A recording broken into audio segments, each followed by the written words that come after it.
Halo semuanya, Assalamualaikum warahmatullahi wabarakatuh.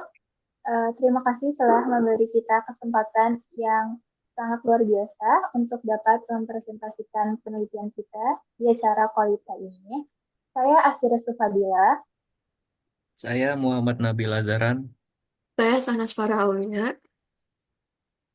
Kami dari Universitas Al-Azhar Indonesia pada kesempatan kali ini akan mempresentasikan tentang kode switching in Raditya Diktas Podcast, jurus pamungkas ketika bikin lagu.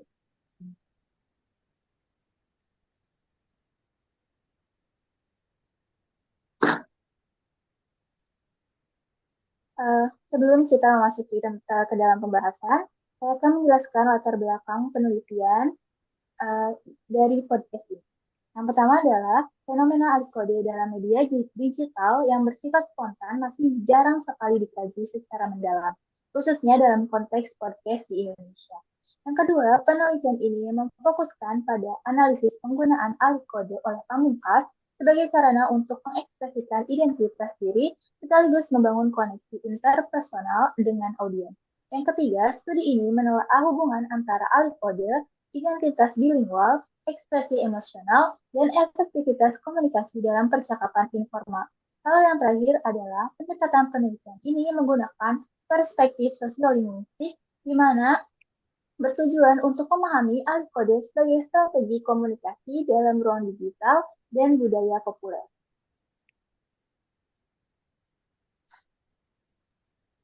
Selanjutnya, kami menggunakan metode penelitian. Yang pertama adalah data source and subject. Kami menggunakan podcast Raditya Dika yang berjudul Jurus Pamungkas Ketika Bikin Lagu. Kemudian kami berfokus pada ujaran pamungkas dalam podcast ini, yaitu podcast yang berdurasi 40 menit 30 detik. Kemudian kami menggunakan teknik data collection, di mana kami mentranskrip secara manual ujaran-ujaran dan uh, ucapan yang ada dalam podcast tersebut. Kemudian kami mencatat alih kode dan isyarat nonverbal yang ada dalam podcast, dan kami juga menggunakan gaya verbatim. Kemudian kami menggunakan data analisis prosedur, di mana kami mengkategorikan ujaran-ujaran tersebut berdasarkan teori Poplak 1980, di mana kami mengelompokkan ujaran-ujaran tersebut ke dalam tiga kelompok. Yang pertama intrasentential switching, yang kedua intersentential switching, dan yang ketiga adalah text switching. Kemudian kami mengidentifikasi, mengklasifikasi, dan menginterpretasi dari ujaran-ujaran tersebut.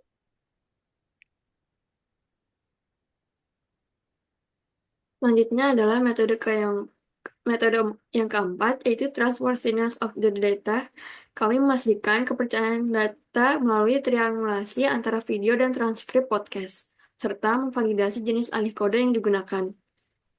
Yang pada metode kelima yaitu menjelaskan batasan penelitian, scope and limitation. Fokus kami hanya pada satu episode podcast dan tidak mencakup komentar audiens.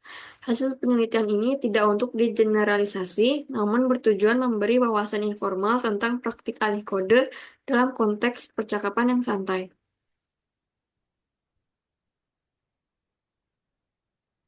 Selanjutnya adalah hasil penelitian.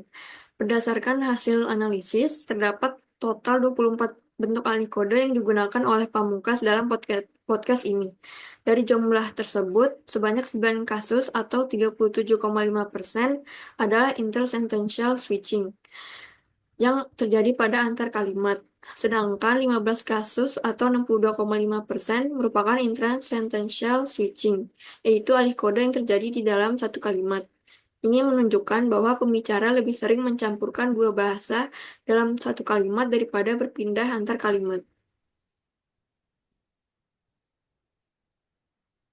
Nah, selanjutnya pada tabel kedua yaitu grouping by function, kami telah mengelompokkan temuan ujaran berdasarkan function and purpose.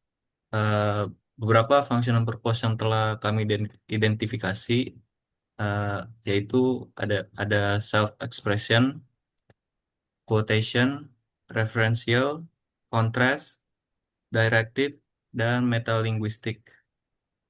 Self expression digunakan untuk mengungkapkan perasaan emosi atau sikap pribadi pembicara. Contoh ujarannya seperti that was amazing, sumpah. Yang kedua, quotation mengutip ucapan orang lain atau teks asli dalam bahasa aslinya. Contohnya, dia literally bilang, "You're not ready for this."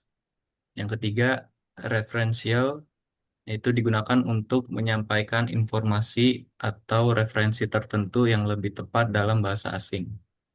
Contohnya, kita sempat ngebahas soal mental health juga. Lanjut, kontras digunakan untuk menunjukkan perbandingan atau pertentangan makna. Contohnya, gue pengen tenang, tapi my mind keeps running. Directive digunakan untuk memberi arahan atau perintah secara langsung. Contohnya, try try to be honest deh sama diri lo sendiri. Yang terakhir, metalinguistik itu digunakan untuk membicarakan bahasa atau istilah itu sendiri. Contohnya, gue suka banget sama kata serendipity. Tahu nggak? Terakhir, kesimpulannya adalah fenomena ahli kode yang ditemukan dalam percakapan antara Raditya Dika dan Pamungkas merupakan strategi komunikasi yang disengaja dan fungsional, bukan bentuk gangguan bahasa. Penggunaan ahli kode mencerminkan kompetensi dwi bahasa, identitas sosial, serta kemampuan beradaptasi dengan konteks percakapan. Ahli kode digunakan untuk mengekspresikan identitas, memperkuat daya tarik percakapan, mengisi kekosongan leksikal, serta menegaskan emosi atau penekanan makna. Dalam konteks podcast yang bersifat informal, strategi ini juga membantu membangun kedekatan dan keaslian. Fenomena ini menunjukkan dinamika kebahasaan pemuda urban di era globalisasi, di mana fleksibilitas berbahasa menjadi bagian penting dari gaya komunikasi mereka. Nah, sekian dari kami. Kurang lebihnya mohon maaf. Wassalamualaikum warahmatullahi wabarakatuh.